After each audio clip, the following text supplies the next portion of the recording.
विकास की डगर पर तेजी से बढ़ते कदम और नित नए आसमान छूने का हौसला हर भारतवासी को दे रहा है भरोसा नए भारत का।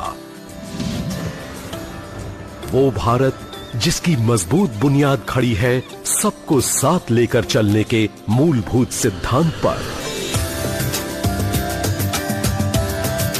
भारतीय संविधान की सबसे अलग पहचान है अनेकता में एकता का संकल्प। सबका साथ, सबका विकास, सबका विश्वास एक नारा ही नहीं बल्कि एक नए युग का सूत्रपात है।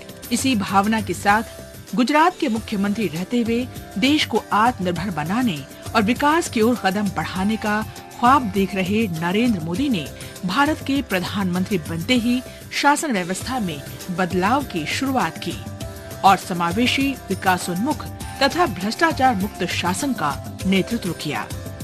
प्रधानमंत्री ने समाज के अंतिम छोर पर बैठे व्यक्ति को सरकार की योजनाओं का लाभ देने के लिए तेजी से काम किया। गुजरात के मुख्यमंत्री के रूप में उन्होंने इस दर्द को अच्छी तरह से समझा कि केंद्र की योजनाएं राज्यों की सहमति लिए बिना ही लागू कर दी जाती थी। एक मुख्यमंत्री होने के नाते वे चाहते थे कि राज्यों की बात भी सुनी जाए। देश के प्रधानमंत्री बनने के बाद नरेंद्र मोदी ने देश के चौतरफा विकास के लिए सहयोगी और प्रतिस्पर्धी संघवाद को बढ़ावा देने पर जोर दिया। उन्होंने कहा कि लंबे समय तक हमने केंद्र और राज्यों के बीच बड़े भाई जैसा संबंध देखा। सभी के लिए एक ही सांचे का इस्तेमाल वर्षों तक किया गया। विभिन्न राज्यों की विविधता और उनके स्थानीय जरूरतों को ध्यान में नहीं रखा गया।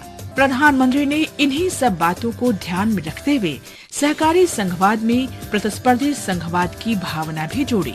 71वें स्वाधीनता दिवस पर लाल किले के प्राचीर से राष्ट्र को संबोधित करते हुए उन्होंने कहा कि मैं चूँकि लंबे समय तक मुख्यमंत्री रहा हूँ, इसलिए मुझे पता है कि देश के विकास में राज्यों की कितनी अहमियत है। इसलिए हमने सहकारी संघवाद और अब प्रतिस्पर्धी सहकारी संघवाद पर बल दिया है। प्रधानमंत्री समय समय पर इस पर जोर देते रहे हैं। उन्होंने छत्तीसगढ़ में राज उत्सव के उद्घाटन अवसर पर कहा था, विकास की नई ऊंचाइयों को कैसे पार करें, उस दिशा में एक के बाद एक कदम उठाए जा रहे हैं।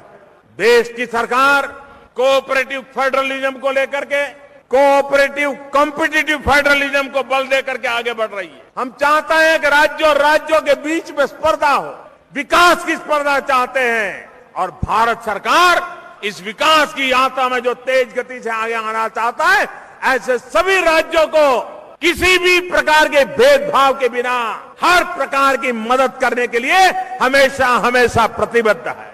प्रधानमंत्री के इस वक्तव्य की सराहना करते हुए प्रख्यात उद्यमी नारायण मूर्ति ने कहा था कि इस नारे में प्रतिस्पर्धा के पहलू से निवेशकों और उद्यमियों को अपनी ओर आकर्षित करने में राज्यों के बीच परस्पर प्रतिस्पर्धा बढ़ेगी। इस तरह रोजगार के अवसर बढ़ेंगे। प्रतिस्पर्धी संघवाद सहकारी संघवाद का ही एक पहलू है। इससे क्षमता बढ़ाई जाती है। जब राज्य एक दूसरे से प्रतिस्पर्धा की भावना से काम करते हैं तो इससे पूरे राष्ट्र को लाभ होता है। हम कोरोना वैक्सीन लगाने के अभियान की बात करें या कृषि, बिजली, पानी, उद्योग आदि क्षेत्रों की बात करें तो इसमें जब राज्य एक दूसरे से बेहतर प्रदर्शन करने की भावना से काम करते हैं तो पूरे देश को इससे लाभ मिलता है। हम कह सकते हैं कि एक दूसरे को आगे बढ़ाने की प्रतिस्पर्धा है ये, एक दूसरे को गिराने की नहीं। सहकारी संघवाद में राज्य देश के विकास के लिए टीम के रूप में कार्य करते हैं। नीति आयोग ने वित्त आयोग की सिफारिश पर केंद्र के कर राजस्व में राज्यों का हिस्सा 32% से बढ़ाकर 42% कर दिया है। राज्यों को ये स्वतंत्रता दी गई है कि वे अपनी प्राथमिकता के आधार पर इस राशि का इस्तेमाल करें। इस प्रकार फंड और निवेश उन राज्यों में अधिक होता है जहां पहले से केंद्र द्वारा दी गई राशि का सही उपयोग किया गया हो। इसके लिए सहकारी और प्रतिस्पर्धी संघवाद को राज्यों तक ही नहीं बल्कि जिलों और ब्लॉक तक लागू करने का निर्णय लिया गया। सहकारी संघवाद के महत्वपूर्ण लक्ष्य को हासिल करने और सुशासन के लिए नीति आयोग का गठन किया गया। विकास संबंधी क्षेत्रीय असमानता को दूर करने के लिए नीति आयोग ने पूर्वोत्तर, अंडमान निकोबार, लक्षद्वीप और हिमालयी क्षेत्रों पर विशेष ध्यान दिया। आयोग ने इन क्षेत्रों के अपार प्राकृतिक संसाधनों का संरक्षण करते हुए इनका सतत विकास सुनिश्चित करने के लिए विशेष नीतियां बनाई हैं। आयोग रैंकिंग के माध्यम से भी राज्यों के बीच स्वस्थ प्रतिस्पर्धा को प्रोत्साहित करता है। रैंकिंग पर नीति आयोग के मुख्य कार्यकारी अधिकारी अमिताभ कांत ने बताया, health, education, agriculture, skill development और इंफ्रास्ट्रक्चर के क्षेत्र में इन 49 इंडिकेटर्स पे बेस लेवल बना है। कैसे ये आगे जा रहे हैं या पीछे आ रहे हैं और इनके बीच में कंपटीशन खड़ा किया। जैसे हमने इनकी रैंकिंग की और जो रैंकिंग निकली उसको हमने ट्रांसपेरेंसी से पब्लिक के आगे डाला कि ये जिला आगे जा रहा है, ये जिला पीछे आ रहा है, और हर डिस्ट्रिक्ट का कंपैरिजन हुआ और हर डिस्ट्रिक्ट का कंपटीशन हुआ। सारे डिस्ट्रिक्ट्स ने इसमें कॉम्पीट किया और सारे जिलों में एक विकास का बहुत बड़ा मूवमेंट खड़ा हुआ और ये एक जन आंदोलन में बदला। 2014 से विशेष ध्यान दिया गया है प्रतिस्पर्धी संघवाद पर, क्योंकि विकास की स्थिति एक ऐसे मोड़ पर आ गई थी जहां से इसे आगे ले जाने के लिए ये आवश्यक था। आर्थिक प्रगति की रफ्तार बढ़ाने में प्रतिस्पर्धी संघवाद बेहद महत्वपूर्ण है। सरकार ने लोगों को राहत देने के लिए जीएसटी प्रणाली की शुरुआत की। इससे पूरे देश में एक समान कर लागू हुआ। जीएसटी लागू होने के बाद प्रतिस्पर्धी संघवाद की धारणा कितनी मजबूत हुई है, ये जानने के लिए हमने बात की पूर्व वित्त सचिव और 15वें वित्त आयोग के सदस्य A.N. झा से। जीएसटी लागू होने के बाद प्रतिस्पर्धी संघवाद की धारणा मेरे ख्याल से ज्यादा मजबूत होगी। साथ साथ इसमें दोनों चीजें हैं, इसमें सहकारी संघवाद भी है और प्रतिस्पर्धी संघवाद। सहकारी संघवाद इसलिए है क्योंकि अगर कोई चीज एक कॉमन बेस के ऊपर है तो जब तक केंद्र और राज्य एक साथ नहीं चलेंगे तब तक ये जो बेस है, ये जो कर हम एकत्रित कर रहे हैं वो बढ़ नहीं सकता है। प्रतिस्पर्धी संघवाद इसलिए उभरा है क्योंकि अभी हमारी जो आर्थिक स्थिति है, पिछले 2-3 सालों से कर हैं वो एकत्रित नहीं हो रहे हैं, तो राज्यों को लगता है कि केंद्र उनके साथ न्याय नहीं कर रहा है। केंद्र समझता है कि राज्य की जरूरतें हैं और केंद्र की जरूरतें हैं, उसको किस तरह से एक साथ निकाल के चलना चाहिए। प्रतिस्पर्धी संघवाद की जो धारणा है वो पनप रही है। वित्त आयोग ने प्रतिस्पर्धी संघवाद को अपनी नीतियों में शामिल किया है। 15वें वित्त आयोग ने 3-4 विषयों पर उन्होंने खास ध्यान दिया है। शिक्षा के ऊपर, कृषि के क्षेत्र में है, स्टैटिस्टिक्स के क्षेत्र में है, एस्पिरेशनल डिस्ट्रिक्ट के क्षेत्र में है। पॉपुलेशन को कंट्रोल करने के लिए जो राज्यों ने कदम उठाए, जो राज्य ने अच्छा किया, उनको ज्यादा पूरे कर के पूल से ज्यादा पैसे दिए गए। आत्मनिर्भर भारत के निर्माण के लिए निजी क्षेत्र को भी अवसर दिया गया। प्रधानमंत्री की policy zero defect zero effect को ध्यान में रखते हुए नवाचार को बढ़ावा दिया गया। इसके लिए आधुनिक इंफ्रास्ट्रक्चर का निर्माण किया गया। शिक्षा, कौशल, स्टार्टअप को मजबूती देने की ओर ध्यान दिया जाने लगा।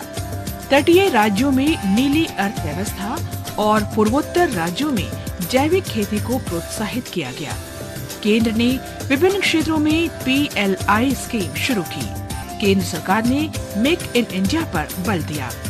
इसके लिए छोटे छोटे स्टार्टअप खोले गए। इसका उद्देश्य था देश का पैसा देश में रहे।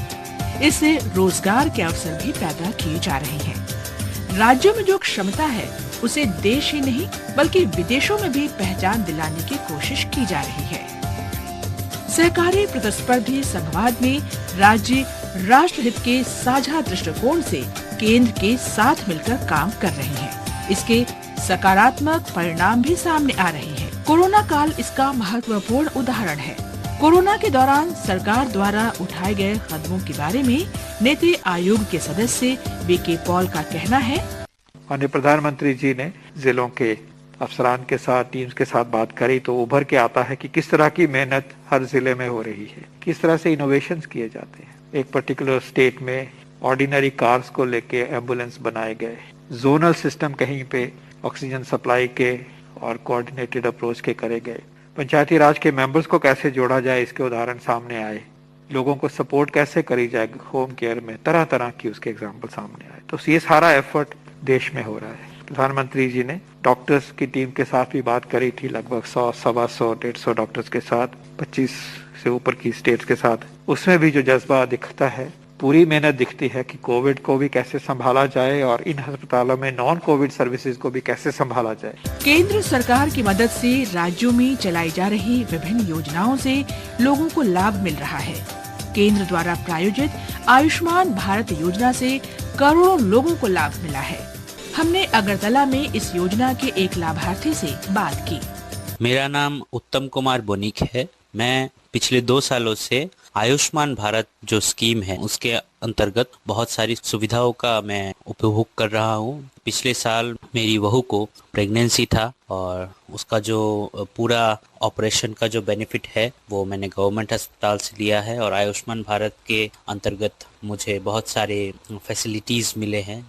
ऐसे ही एक योजना है प्रधानमंत्री सुरक्षा बीमा योजना। दुर्घटना के कारण होने वाले मृत्यु या विकलांगता की स्थिति में प्रभावित परिवार की सामाजिक सुरक्षा सुनिश्चित होती है इस योजना से।